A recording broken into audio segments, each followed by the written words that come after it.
Oi, gente. Então, vamos iniciar então a aula parte 2, né, de arte brasileira. E nós vamos falar principalmente desse período aí que começa nos 1808, com a vinda da família real para o Brasil, né? Dom João VI chega com a grande comitiva, numa viagem longa de Portugal até aqui, né? Por conta de represálias que estão acontecendo lá, Napoleão, etc. Chegam aqui. Tem um filme desse período que eu já recomendo, que é Carlota Joaquina, dirigido por uma mulher, a grande diretora Carla Camurati. Então, quem não assistiu esse filme, né, os professores de história, eu também sempre gosto de passar nas minhas aulas, assistam Carlota Joaquina, que mostra muito essa coisa, qual era a relação, qual era a visão desses europeus que chegavam ao Brasil, como eles encaravam essa vida, né, sobretudo no Rio de Janeiro, no tropical, quente, caliente. Bom, São João VI chega e o Rio, uma sujeira, um tédio, né? Uma cidade que não tem uma estrutura de urbanismo, né? Os esgoto a céu aberto, a cidade tinha um mau cheiro, a cidade exercia um tédio, os teatros que eles frequentavam em Portugal, as óperas, isso aqui não tinha. Então, Dom João VI foi um batalhador nesse sentido, de construção de teatro. Eles chegam em 1808, né? E as próprias construções onde eles iam morar, né? A cidade não tinha uma estrutura para isso.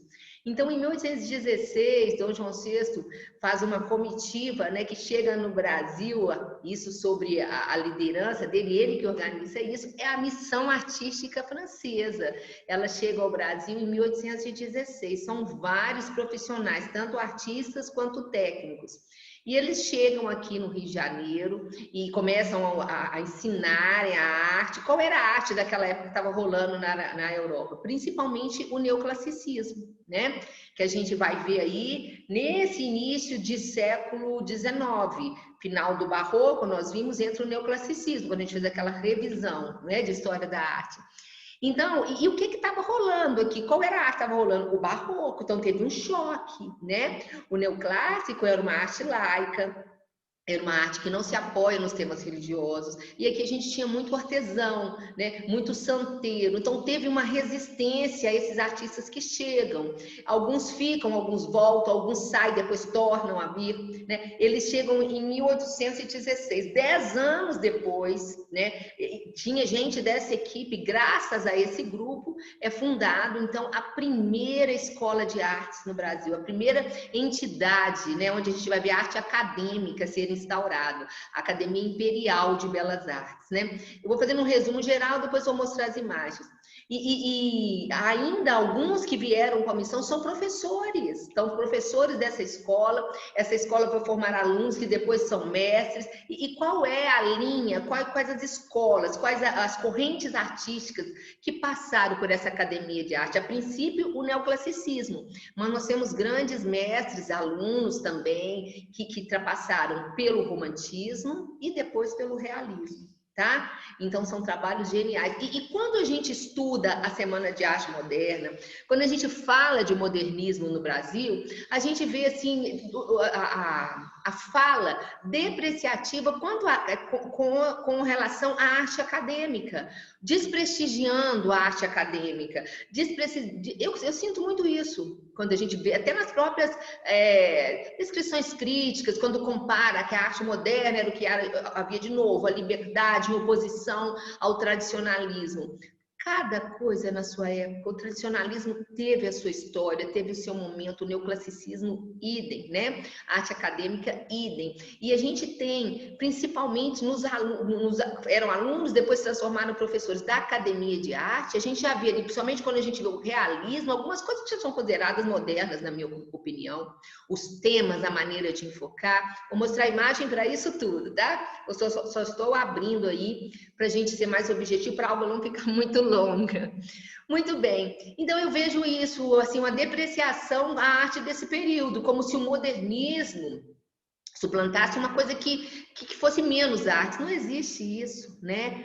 somos o que vivemos naquele tempo, a arte é o que o homem vive naquele momento. Então, é uma arte que tem que ter seu respeito, porque a gente tem muita coisa linda, muita coisa bem feita e muita batalha também, né? Instaurar uma escola, uma universidade de arte, quando eu falo arte acadêmica, relembrando para quem perdeu minhas aulas, academicismo, esse nome, a origem dele vem lá no Renascimento, as primeiras academias de arte em Florença, depois em Roma, né? Naquela época lá do Renascimento, os artistas aprendiam em suas bodegas, eles tinham os seus aprendizes, né? Por exemplo, Michelangelo, Da Vinci. Da Vinci foi discípulo, ele aprendeu, ele foi aprendiz de Verrocchio, na bodega, no ateliê de Verrocchio. Aí depois ele tem o seu próprio ateliê com seus artífices, né? Ele vai ensinar para jovens aprendizes. Então a gente vai ver nesse momento lá na Itália, começa principalmente na Itália e na França também, as primeiras academias em Florença, em Roma, a Academia de Artes de Paris. O que é uma academia? É uma escola. Então ela vai ensinar, vai sistematizar. O artista agora não é um artesão. O artista agora é um intelectual, ele vai ter um embasamento teórico, prático, de técnica, de línguas também, né? Então, é um estudo sistematizado. Então, quando a gente fala arte acadêmica, é uma arte ligada a uma academia. Então, e numa academia tem uma maneira... Como eu explico isso para vocês entenderem? Tem uma vibe. Então, quem sai da academia pinta naquela vibe, pinta daquela maneira, né? A maneira da academia.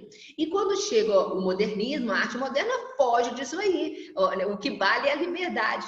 Tudo tem a sua beleza, né? E eu falo para vocês que a beleza da arte é a verdade. E a verdade é isso, é o momento, aquilo que o homem vive é o que o homem cria. Tá? Vamos ver algumas imagens, fica melhor. Então, eu vou falar sobre isso hoje, né? A missão artística francesa, já falei, né? Dom João VI chama esse povo que vem, um monte de gente, alguns vêm com família, alguns permanecem no Brasil, uns voltam para a França, depois retornam ao Brasil, tem uns que ficam definitivamente no Brasil, e quem lidera é Joaquim Le Breton, que era um grande arquiteto, ele é o líder aí dessa missão. E eu vou citar aí os nomes dos principais artistas, olha, Jean-Baptiste Debré, Joaquim Le Breton já falei, né, o líder. Jean-Baptiste Debré, vocês conhecem porque as ilustrações dos livros de história, das apostilas de história, são todas ilustrações, aquarelas, litogravuras de Debré. Na hora que eu mostrar aqui, vocês vão reconhecer na hora. Nicolas Antoni Tunay, que era um pintor de paisagens, ele retrata muito o Rio de Janeiro, como eram as paisagens, como eram as construções daquele Rio de Janeiro, né? Temos também Auguste Marie Tunay, olha, parentes, iam pais, filhos, tinham irmãos nessa missão também, que era escultor, vinham gravadores, não vou ler o nome de todos não, né? Serralheiros, como eu disse ali, olha, peleteiros, são técnicos que sabem trabalhar com a pele de animais, transformando a pele, desde curtir a pele até a confecção de artefatos em pele. Auxiliar de esculturas, olha, o Félix Tunay, que era filho do Antoni Tunay, né? E muitos deles, como eu disse, trouxeram famílias, músicos vieram, uma equipe, muita gente mesmo, né? Bom, como eu expliquei, teve resistência dos nativos, das pessoas que trabalhavam com arte, porque que era o barroco, e chega uma arte laica, né? Com outros moldes. E a gente vai ver a inauguração 10 anos depois, né? Eles chegam em 1816, em 1826, a gente vai ver a inauguração da Academia Imperial de Artes, a primeira escola de arte brasileira, né? Que é fruto desse trabalho, né? Muito bem. Foi a mais importante instituição oficial de arte no Brasil e gerações de artistas se formaram. Muitas das ilustrações históricas e dos livros de vocês vão reconhecer nessa aula. Independência ou Morte, Primeira Missa do Brasil. Com certeza foram esses artistas, alunos, depois se tornaram professores, né? Muito bem, outra coisa que essa missão trouxe, eu disse para vocês que o Rio de Janeiro era um mau cheiro, então eles trazem esses arquitetos, Joaquim Le Breton, o líder, era um arquiteto, noções de saneamento, habitabilidade, funcionalidade e higiene que mudaram o urbanismo, não só do Rio, mas de outras cidades, né? Essa concepção do bem morar, de morar com higiene, com conforto, com organização. Então, são princípios básicos que nascem aí. O academicismo ou academismo, eu já expliquei o que é, né? Aí eu trouxe em negrito para vocês, olha, o que eu já comentei lá no início. Desdenhada por alguns, né? Aplaudida por outros, sem sombra de dúvida, a arte acadêmica que floriu imensamente na segunda metade do século XIX até o início, né, do outro século, do século XX, é herdeira direta dos franceses e do seu sistema. Foi veículo formal de boa parte dos mais vigorosos monumentos da história da arte nacional de todos os tempos.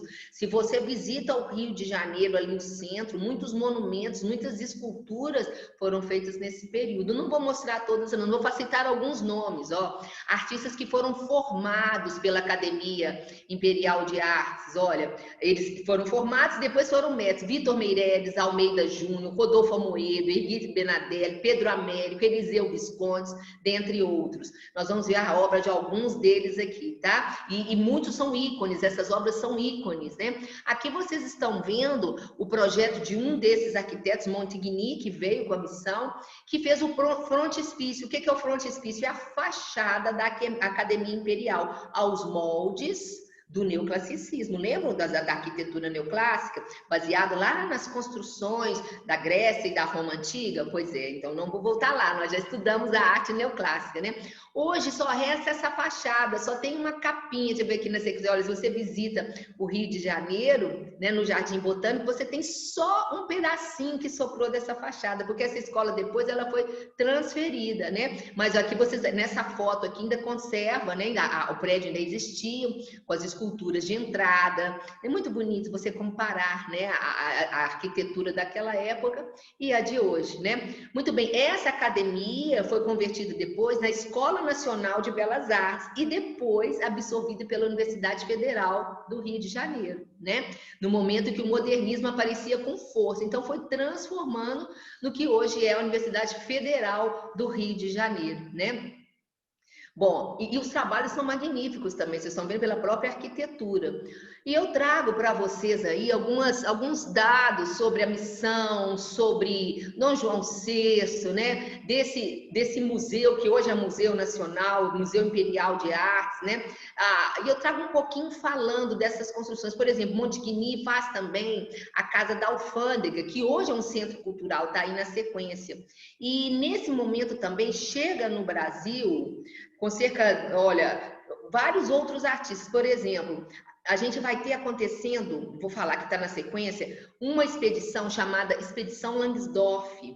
Gente, é uma coisa inusitada, é uma coisa que, sinceramente, eu gostaria de estudar mais um pouquinho, porque é uma saga.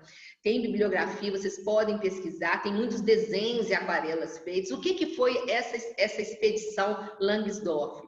Foi uma expedição russa, gente, organizada pelo barão Georg Henry von Langsdorff, era um médico alemão naturalizado russo. E eles percorreram entre, olha, 1824 até 1829, mais de 16 mil quilômetros no interior do Brasil. E eles fizeram um registro de aspectos mais variados da natureza, da sociedade, fazendo, né, construindo com as mãos, com os desenhos, com os relatos, um dos mais completos inventários do Brasil daquela época, né? Realmente foram os primeiros que percorreram.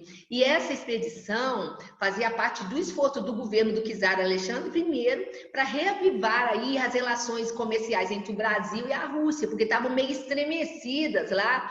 Porque teve um embargo que Dom João VI fez. Então, agora, com o apoio então, Dom Pedro I, né? E também de José Bonifácio, eles vão dar grana, eles vão dar apoio, eles vão, assim, vantagens alfandegárias foram dadas, e esse povo vai percorrer aí mais de 16 mil quilômetros Brasil por rio, por trilhas, fazendo desenhos. É uma expedição muito louca. Tem hora que ela para, depois ela volta. O próprio Langsdorff, no final, ele volta desmemoriado, ele perde a memória. Alguns falecem durante essa expedição, mas são desenhos e aquarelas assim que a gente vê. Olha só, por exemplo, esse artista Tunay, ele vem especificamente para acompanhar a Adrienne Tunay. Ele vem para percorrer a missão, ele vai com a missão e ele faz algumas aquarelas mostrando esse Brasil do interior, a fauna, a flora, os tipos, né? Outro pintor alemão que produziu várias obras no Brasil e foi integrante também dessa missão, dessa expedição de Langsdorff, foi Juan Moritz Hugendas. Hugendas faz esse Brasil que vocês também conhecem através dos livros, dessas imagens, né? Os negros, os castigos corporais, e são criticados nos sentidos, tanto esses da expedição, quanto os que vieram com a missão artística, quando eles registram os negros e os negros cativos e os castigos, que nos quadros, nas aquarelas, nos registros, eles não fazem como se fosse, como eu posso falar aqui, eles não fazem nenhum alerta com relação a essa situação. É como se eles confirmassem o que estivesse. Eles não têm nenhum protesto com relação ao que eles estão vendo. Lembrando que nesse momento, em várias partes do mundo, vários intelectuais, já tem países que estão abolindo a escravidão, que são contra isso. Então, nesses registros, a gente não vê isso. A gente vê um registro, olha só, uma tranquilidade, né, ao registrar essas cenas horrorosas de castigos, de negro apanhando de pau de arara. Olha embaixo ali, os negros imobilizados, né, de navios negreiros. Então, muitas dessas obras vocês conhecem através das ilustrações dos livros, né? Bom, e olha só, e várias técnicas foram usadas, como a litogravura, que eu já expliquei o que é, a aquarela. Ali vocês estão vendo uma aquarela, ó, só feita, chama aquarela negra, que é feita só com os tons da tinta preta. Provavelmente usava a tinta que tinha, né? Devia fazer falta o material de desenho nesses 17 mil quilômetros. Então, a tinta que sobrou, até o nanquim dissolvido em vários tons, dá para a gente fazer uma aquarela assim. Muito bem, e Hugendas representa esse Brasil magnífico do interior, dos índios, né? Dos tipos. Eu acho incrível essas obras, né? E um dos artistas também desse período, talvez o mais conhecido da missão artística francesa, eu falando agora, é Jean-Baptiste Debré, ou Debré, como é conhecido. Ele nasce em 1768, né? Morre em 1848, em Paris, na França. Ele vem ao Brasil, ele fica aqui vários anos no Brasil, e ele faz muito registro dos costumes dos negros, dos índios, da Casa Grande, né? Do dia a dia do Brasil, das paisagens, por exemplo, aqui o caçador de escravos, né? Com a ajuda dos índios, tentando achar os escravos cativos. E índios que nós vimos lá na aula passada, quando eu mostro os cadivéus, que eram os índios cavaleiros, Debré tem registro deles andando de cavalo. Então, assim, fundamental a participação na nossa memória de identidade do Brasil daquele período, esses desenhos, essas aquarelas, né? Então, são vários aí, olha, o Rio de Janeiro, casa de ciganos, lá atrás o mercado dos negros, as negras trabalhando no meio da rua. Olha isso aí, uma refeição feita dentro da Casa Grande, né? Os negros serviçais, olha, apostos do casal aqui, a outra negra abanando, os menininhos recebendo os restos, e é isso que é observado, assim. Eu já li muita coisa a respeito, falando assim, que esses artistas, ao fazerem esses trabalhos, principalmente retratando os castigos, não sei se vocês conseguem perceber o que eu quero falar, eles não fazem um protesto com seus desenhos, pelo contrário, olha só, a paisagem lá atrás é uma paisagem sossegada, né? A vida segue, mas o coitado do negro aqui no pau de arara sendo espancado, como se aquilo fosse natural, entendeu? Esperava-se de artistas, nessa época, sim, alguma coisa como se fosse uma denúncia, mas isso não aconteceu na obra de Debré. Então, são obras aí com várias técnicas, como eu disse, olha esse aí, gente, máscara que os negros usavam para o trabalho, né? Para impedir de fugir, ou para impedir da própria alimentação, de controle, né? Um castigo, ou até castigo mesmo. Olha só, as primeiras ocupações da manhã, apagar os lampiões, as pessoas que estão saindo ali com espécies de barris das casas, ou com a água, ou levando os excrementos que eram jogados nas imediações, né? E os costumes de cada lugar, de cada casa, que eles registraram muito bem, as brincadeiras das crianças, olha só, os acontecimentos políticos também, foram grandes, entre aspas, retratistas daquela época, né? Olha só, novamente aí, o sapateiro com seus empregados, né? O negro deve ter feito alguma coisa errada que ele vai apanhar na palmatória.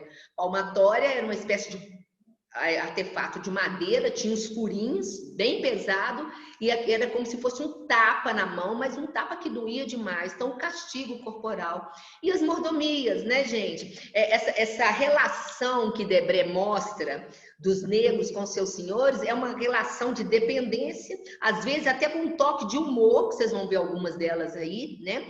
Uma tranquilidade aparente, olha só, o senhor vai fazendo sua viagem, os negros levando, o negrinho leva a sombrinha, se choveu, se o sol estiver forte, a outra negrinha atrás leva os alimentos, né? Aí o lanche da viagem do senhor, e essa naturalidade, como essas coisas são registradas. Olha esse caso aqui, o humor, né? O negro cativo, olha os pés no chão, né? Para dificultar também a fuga, andar no mato de pé no chão é muito difícil. E olha só como ele é servil. O senhor desce do cavalo para urinar, então ele está fazendo o maior esforço, segurando aí a sombrinha para proteger, ou da chuva ou do sol, mas enfim, até na hora chega a ser engraçado, né? Essa dependência e como é registrado essas cenas cotidianas e outras cenas, olha como o trabalho dos escravos, as ferramentas que eram usadas, olha esses colares, né? Que eram espécies de galhos, assim, umas gargantilhas de ferro, e se o negro fugisse, isso agarrava nas árvores, então para dificultar a fuga. Muito bem, e Debré tem um livro, principalmente feito com muitas imagens, que chama Viagem Pitoresca e Histórica ao Brasil. Esse livro contém várias imagens, foi editado, né? E o original é belíssimo, essas imagens. E vocês, parece que, não sei se é a Fundação Oswaldo Cruz tem esse livro, eu não tenho certeza do que eu estou falando agora, tá?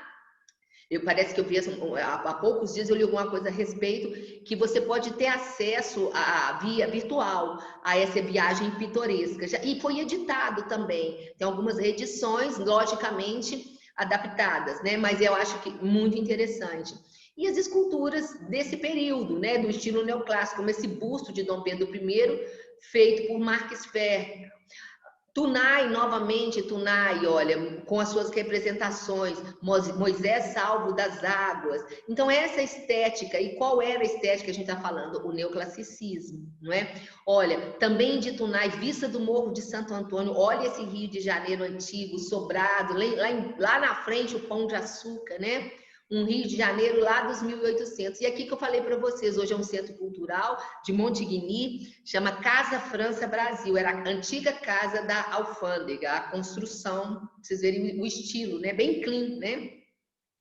Olha só, e registram também algumas caricaturas, como essa cerimônia do beijo-mão aí, olha, Dom João VI de 1826, onde filas intermináveis aconteciam e as pessoas beijavam a mão de Dom João VI, que amava essa cerimônia. Quando Dom João VI subia a serra no Rio de Janeiro e ia para Petrópolis, ele mandou construir estradas para que a população pudesse ir, né, no lombo de animais, subir a serra e fazer a cerimônia do beijo-mão. E dizem também que na hora que se beijava a mão de Dom João VI, as pessoas conversavam com ele e falavam dos seus problemas. E muitas dessas pessoas, a maioria, Dom João VI sabia o nome e às vezes ajudava no que ele podia nos problemas dessas pessoas. E as construções neoclássicas feitas nesse período, olha só, hoje é o Museu Nacional de Belas Artes, ó, e era, né, a antiga Escola Nacional, como eu disse, a Academia Imperial foi transferida, né, hoje isso aí está no centro do Rio, vocês vão ver, e se transformou na Escola Nacional de Belas Artes. Olha só, o contraste dela hoje com toda a cidade, toda a arquitetura do Rio de Janeiro. Aí eu trago um pouquinho sobre esse museu, sobre a fundação, sobre as pessoas, né? E toda essa pesquisa aí em cima desse museu. Bom, artistas formados pela academia, como eu disse, Vitor Meirelles, Almeida Júnior, Rodolfo Amoedo. Eu vou mostrar as obras dos artistas que saíram da primeira academia e vocês vão reconhecer. Olha só, Vitor Meirelles, Primeira Missa no Brasil. E esses trabalhos têm um quê? Eles passam pelo neoclassicismo, alguns têm o toque do romantismo, e mais lá no final a gente vai ver o realismo, né? Olha, Rodolfo Amoedo, O Último Tamoio, isso eu classificaria dentro do romantismo, né? Essa idealização, né? O índio, o herói, o bom índio que lutou do lado dos jesuítas até a exaustão, ele morre aí, né? Na expulsão dos invasores, quadro de 1883. A Batalha do Havaí, de Pedro Américo, também dentro do romantismo, tem toda uma organização do cenário. De Pedro, olha que bonito, são trabalhos gigantes, imensos, são telas gigantes. E de Pedro Américo, vocês entendem muito porque essa obra aí é um ícone dos livros de história de vocês, né? O quadro Independência ou Morte, de 1888. Tem todo um arranjo da cena, né? Independência ou Morte, lembrando que essa cena nem existia, uma idealização. Dentro da escola do romantismo, é isso que a gente vê. O próprio corpo aqui, olha, do negro que estava trabalhando, quando você olha a composição através daqui, o corpo, a maneira que ele está parado, leva a gente para o ponto principal, que é o heroísmo de Dom Pedro com a sua espada, né? Independência ou morte. Os cavalos acabaram de dar aquela freada e se posicionam fazendo um semicírculo aqui, fazendo uma moldura, valorizando. Tudo na obra leva o nosso olhar para Dom Pedro e seu lado heróico, né? Outra obra também de Pedro Américo é Tiradentes Esquartejado, de 1893. É um quadro forte, né? Muitos veem aqui, olha, nos membros de Tiradentes, um mapa do Brasil. Estão vendo aqui? Lembra o mapa do Brasil. Não sabemos se intencional ou não, dentro da concepção formal aí da obra de Pedro Américo, né? Vitor Meirelles também passou por essa academia, a Primeira Missa no Brasil. Então, os trabalhos ficam entre neoclassicismo, romantismo. Olha esse aí, olha. Almeida Júnior é considerado realista.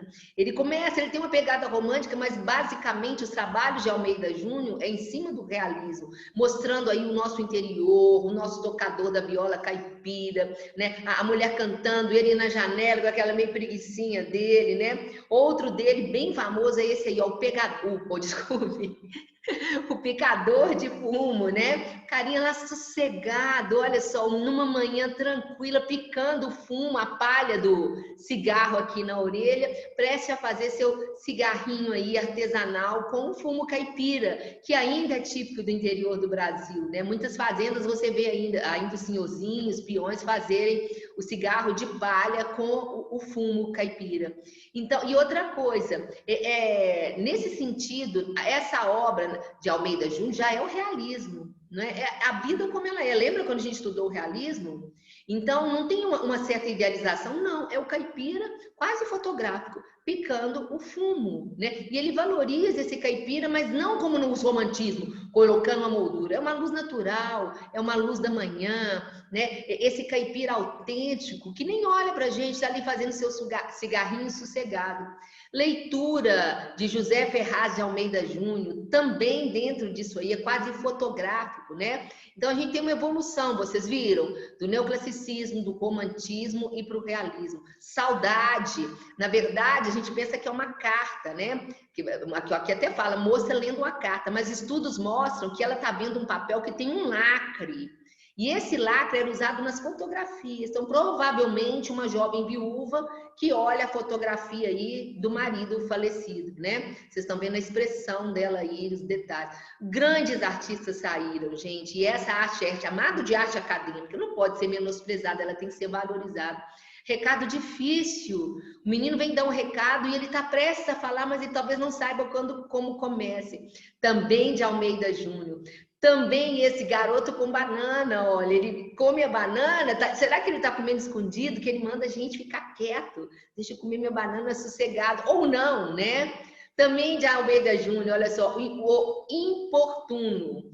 Ele estava pintando a modelo lá em trajes bem sumários, né, como se fosse a roupa de baixo da época, e chega alguém, tá batendo no portão. Eles ficam lá quietinhos, ele vai ver quem que é esse xereta que tá atrapalhando a hora que eu tô pintando essa moça bonita. Temas da vida real, realismo também.